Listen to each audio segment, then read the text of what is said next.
too. Hey everybody, this is Lynna and you're watching Lynna's Life, and it's snowing again. What's new, right? Look at that. Minnesota. Yep, it's Minnesota. James loves driving in snow.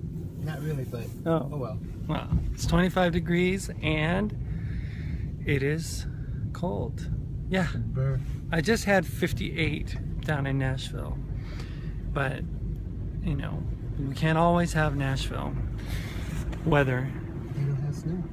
Yeah, we don't have snow in Nashville, so you can't enjoy all the winter snow activities in Nashville. Like, you know, you can't snuggle as much in Nashville because it's not as cold.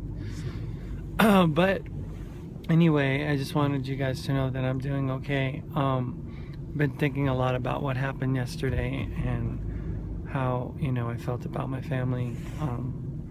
I don't want to lose my kids. I really don't. But, you know, when I'm faced with obstacles like these that seem to be insurmountable, I just don't know what else to do other than throw my hands up in the air and just say, let it be, you know.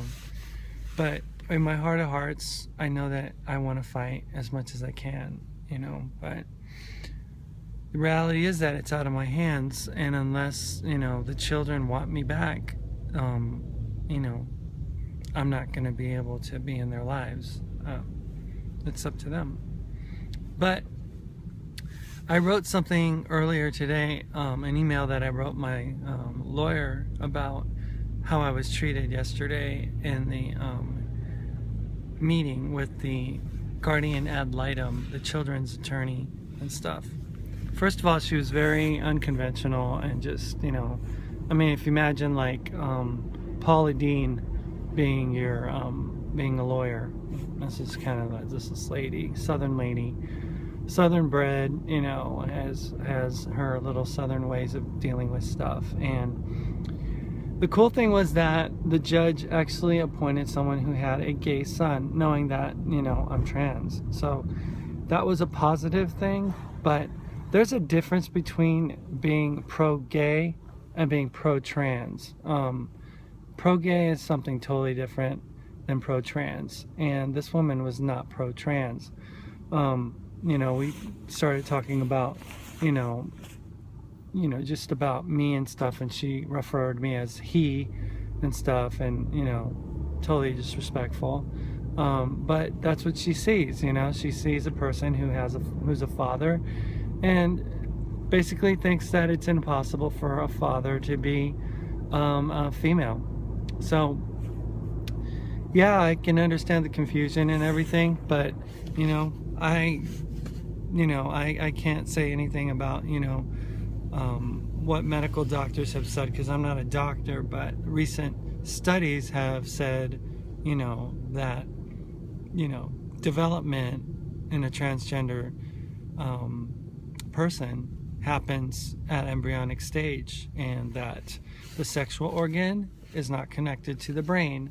And, you know, there's studies that show that the transsexual female and the regular genetic female had the same size brain, and the in some quadrant of the brain that is basically kind of like where all the railroad ties come together. It's like the nerve center for the brain. It's the same size. Not saying that the whole brain is the same size, saying that little area called the PTS region, I think, of the brain, and that actually, you know, is where all these things come together, is basically the same size. And in a trans man, it's the same size as a regular genetic man. So I can't dispute evidence that states what it states. So, I mean, if she doesn't want to agree with it, then fine, don't agree with it. But don't discount me as a woman, okay? Just don't, because it's not fair. And, you know, you can ask James, am I a woman, James? Yes, you are. I mean, yeah? Yes. Okay. Yes, you are. James says that I am. So I wouldn't be in the seat. James says he wouldn't be in that seat, and I wouldn't be here, and he wouldn't love me if, you know, this straight man, completely straight, didn't see that I was a woman. So you know, naysayers can say all they want, and people can judge me for whatever my past is and stuff. I did the best with what I could do, and that's all I can do. And you know, I don't make any apologies for it. I do apologize to people that I hurt, but I don't know what else I could have done to avoid hurting them. But my kids included. My son, you know, being in the courtroom, testifying willingly, able to testify against me in a court of law was like a dagger to me. It was like a dagger. Standing there prominently with his mother, you know, and their very Southern-bred lawyer, you know, who is very ignorant about trans matters and stuff. I don't feel angry at him for being a jerk. I feel bad for him because he had all this time to research stuff and never once did he bother to even look this up. You know, he's like, y'all mind the court, you know, I'm telling you, I don't understand this thing, there's no precedent for it, blah blah. I'm like, really? You don't have an understanding? This court case has been here since January. Why wouldn't you talk about it? Why wouldn't you look it up as a good lawyer? Do your background, do your checking. And Cheryl's the same way. My ex is like, you know, refusing to look at the evidence that points to transsexuality. My son is the same way. But you know, 16-year-olds, what can you do? You know, 16-year-olds think they know the world, and their brain operates differently because their brain is still developing, okay? It's still growing inside. And he's having his own gender identity issues of his own, where he's trying to figure out, you know, do I want to be more like this, more like that? How does a man act? And, you know I threw confusion into it by throwing a monkey wrench into all this thing with me and my gender identity. But, you know, the fact is that he sees me, according to my children's lawyer, as a cross-dressing man. He defined transgenderism as cross-dressing. And there's a lot to be educated. You know, kids have a lot to learn about what cross-dressing and transgenderism is. You know, not that I want my 5-year-old to know about cross-dressing, I really don't. But he has a transgendered parent and a dad, you know, who, you know, is dealing with being transgender. So at an age-appropriate level, we could talk to these children. And believe me, a child at 5 is much more easy to comprehend certain things and accept and love people for who they are than when they get older and they get more belligerent and bigoted because they were brought up in maybe the church, and the church stated certain things, you know, and formed the kids', you know, opinion and stuff. Yeah. But when they're 5, they're still able to process stuff on their own and think about things and just love without a filter, you know. So what happened yesterday was that my children's attorney, you know, she's like, I'm gonna advocate for the children. I don't really care what you want. I don't care what Cheryl wants. I only want what the children want. And if the children don't want you, I will advocate for that. And I'm like, okay.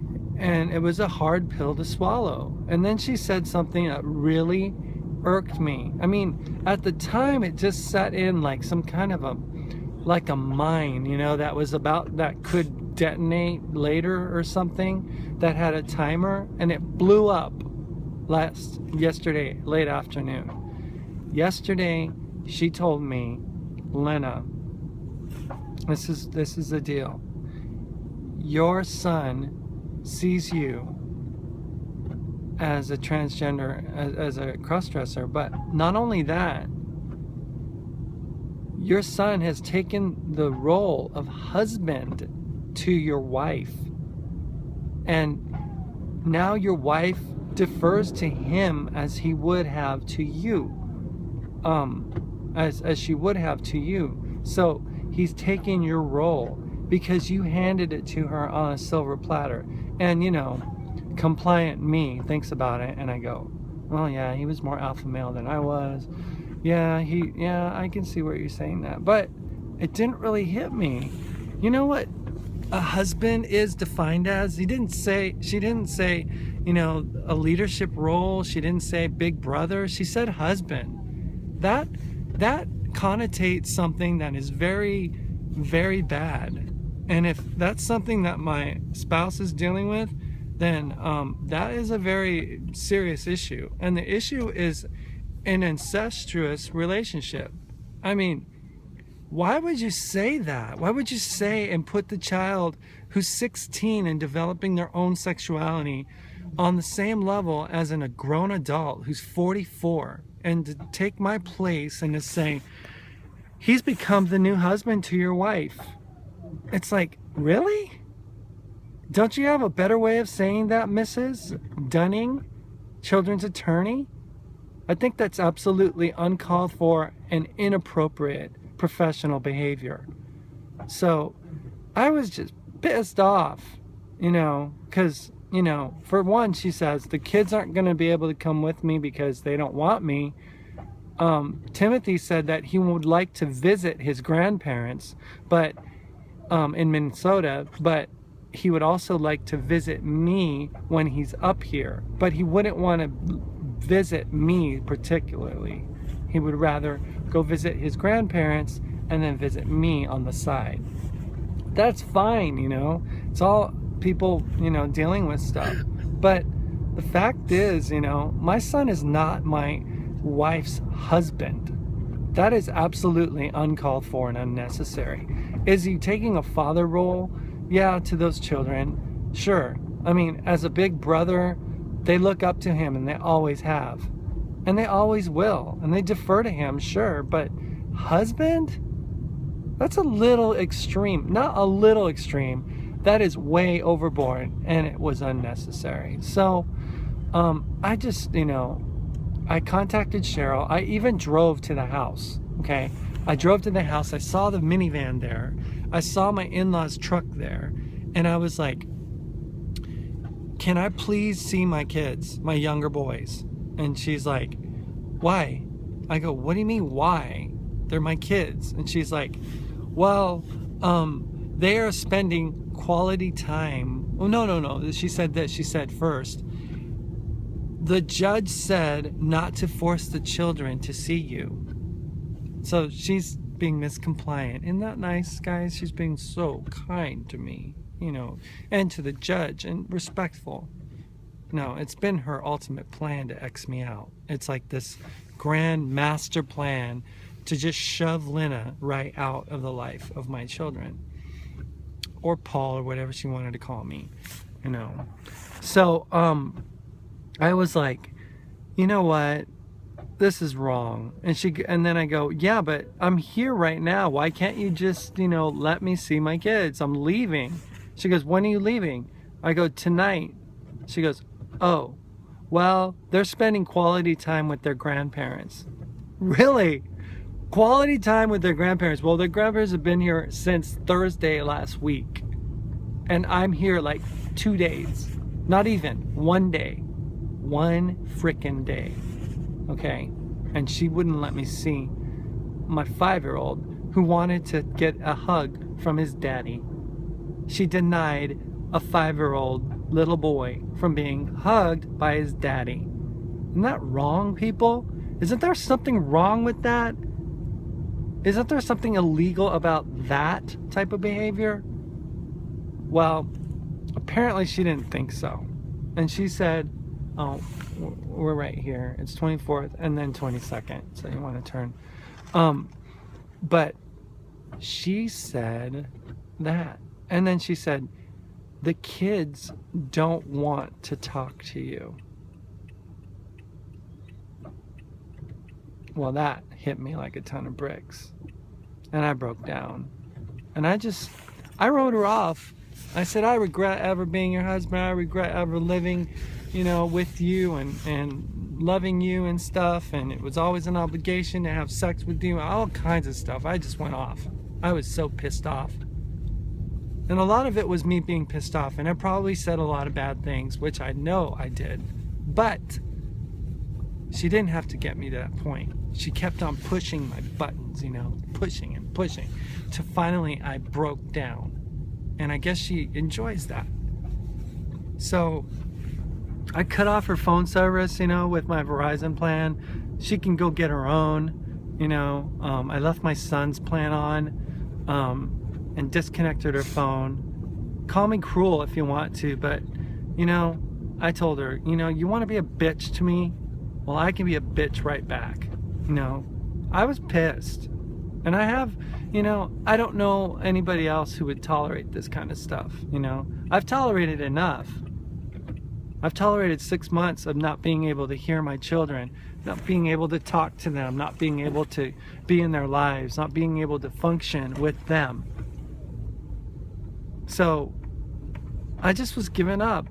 And then I had a friend of mine this morning say, don't give up, Lynna. I lost my 15-year-old 15 years ago, and I gave her up, you know, and it's the worst thing I ever did. And I'm like, I'm not giving up. I just don't have anything else I can do. The children are, you know, the advocate says what he says, what she says, and she's going to advocate for the children. So my job is to, what, like try to win them back? I mean, I have to fake like having to throw all kinds of gifts and things in their face in order to give them attention. I mean, I would like to talk to them, but I'm not afforded that opportunity. Plus, I disconnected Cheryl's phone line, so I can't even talk to my kids anymore. So what I'll have to do is, you know, what I'm going to do is I'm going to go to Target, I'm going to get a gift card, or I'm going to get toys, and I'm just going to send them stuff. And I'm going to send them handwritten letters and just get their, you know, try to get a hold of them, you know, and talk to them. And hopefully Cheryl won't block these things. I'll put them like in, like, return mail and stuff, have it all like legal like record of it and stuff like that. And if she doesn't let these kids have what I've gave them, she's going to be in trouble by the court, because the court's just going by her word and they trust her. So this thing is far from over.